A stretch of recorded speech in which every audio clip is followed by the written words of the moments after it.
حضور کے ایک صحابی تھے اصلح بن شریک رضی اللہ تعالیٰ.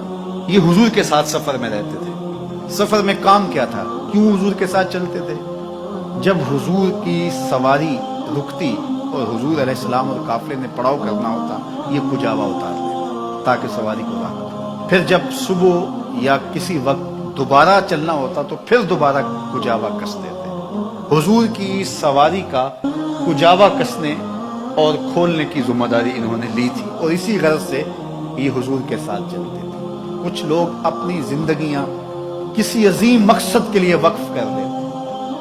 کچھ لوگ تو پیسے کمانے والی مشین ہی ہوتے ہیں، ساری زندگی کام یہ کرتے ہیں. لیکن کچھ لوگ کسی کام کے لیے اپنے آپ کو لگاتے ہیں اور اپنی ساری زندگی اس کام پر لگا دیتے ہیں. حضرت اصلح بن شریک کا کام کیا تھا؟ حضور کی سواری کا کجاوا کستے تھے، کجاوا کھولتے تھے. زندگی حضور کے نام. ایک دن ایک سفر میں رکے اور کجاوا کھول دیا. رات پڑی، سو گئے. جب صبح اٹھے تو انہیں حاجت غسل تھی. موسم تھا سرد اور سرد رات تھی اور پانی بھی بہت ٹھنڈا تھا. اگر غسل کرتے ہیں تو ہلاکت کا اندیشہ ہے. تو یہ دور سے کہیں لکڑیاں لائے کہ پانی گرم کروں اور غسل کروں. اتنے میں قافلے کے کوچ کا وقت بھی ہو گیا. تو یہ ایک انصاری صحابی کو بلا کے بولنے لگے کہ یہ حضور کی سواری کا کجاوا آج تم کس دو. وہ آگے بڑھے اور کجاوا کس دیا. قافلہ کوچ کر گیا اور یہ غسل کر کے پانی گرم کرنے کے بعد تیار ہوئے، سواری پہ بیٹھے اور چلتے چلتے قافلے کے قریب پہنچے.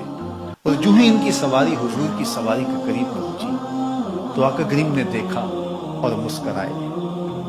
جس کی تسکی سے روتے ہوئے ہنس پڑے، اس تبسم کی عادت پہ لاکھوں سلام.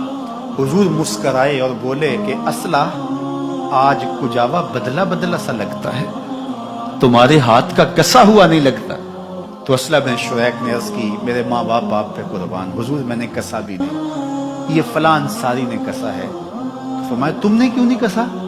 تو سنو اصلح بن شریک نے کیا کہا. آپ کو ٹھنڈ پڑ جائے گی، مجھے پتا ہے آپ کیچڑ سے چل کے آئے ہیں، راستے میں رکاوٹیں بھی کھڑی ہیں، مشکلات سے گاڑی پارک کی اور یہاں تک پہنچے، اپنے محلے سے نکلے، بڑے عالی شان مقامات چھوڑ کر کے آپ یہاں آئے، تو آپ کی اس ایک جملے سے تھکن اتر جائے گی اور نہال ہو کے گھر جائیں گے. سنو حضرت اصلح بن شریک نے کیا کہا. عرض کی حضور میں طہارت پہ نہیں تھا اور میں نے گوارا نہیں کیا، جن لکڑیوں نے آپ کے بدن کو چھونا ہے ان کو بھی بے وضو ہاتھ لگاؤ. جن لکڑیوں نے آپ کے بدن کو چھونا ہے میں ان کو بھی بے وضو ہاتھ نہیں لگانا چاہتا.